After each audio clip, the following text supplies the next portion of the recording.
விநாயகர் கதைகள். ஒரு நாள் காலை ரொம்ப அழகான ஒரு தோட்டம். எங்கும் பச்சை மரங்கள், நிறைய பூக்கள், வண்ணத்துப் பூச்சிகள் பறந்து கொண்டிருந்தன. அந்த தோட்டத்தில் சின்ன விநாயகர் சந்தோஷமாக அமர்ந்திருந்தார். பறவைகள் இனிமையாக பாடின. காலை நேரம் மிகவும் அமைதியாக இருந்தது. அப்போது திடீரென்று ஒரு சின்ன எலி ஓடி வந்தது. அதன் பெயர் மூஷிகா. மூஷிகா விநாயகரை பார்த்து, "வணக்கம் விநாயகரே" என்று மரியாதையுடன் சொன்னான். விநாயகர் மென்மையாகச் சிரித்தார். "என்ன ஆச்சரியம், பேசும் எலி!" மூஷிகா கொஞ்சம் கவலையுடன் சொன்னான். "விநாயகரே, இந்த தோட்டத்தின் அழகு கொஞ்சம் கொஞ்சமாக குறைந்து வருகிறது. மக்கள் நல்ல மனமும் பகிர்வும் மறந்து விடுகிறார்கள்." விநாயகர் சுற்றிப் பார்த்தார். சில பூக்கள் வாடியிருந்தன.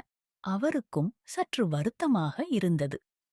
விநாயகர் அன்புடன் சொன்னார், "கவலைப்படாதே மூஷிகா.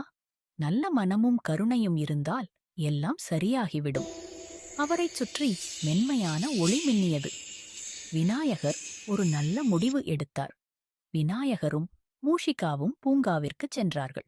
விநாயகர் குழந்தைகளுக்கு பகிர்வை கற்றுக் கொடுத்தார்.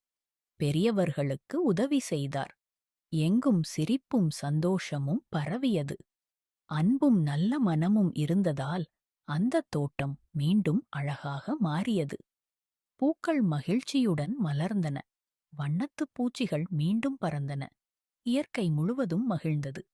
மூஷிகா சந்தோஷமாக சொன்னான், "மிக்க நன்றி விநாயகரே." விநாயகர் மென்மையாகச் சொன்னார், "நல்ல மனமே உலகத்தின் மிகப்பெரிய சக்தி." அந்த நாளிலிருந்து அந்தத் தோட்டம் எப்போதும் சந்தோஷமாக இருந்தது. நல்ல மனமும் கருணையும் உலகத்தை அழகாக்கும்.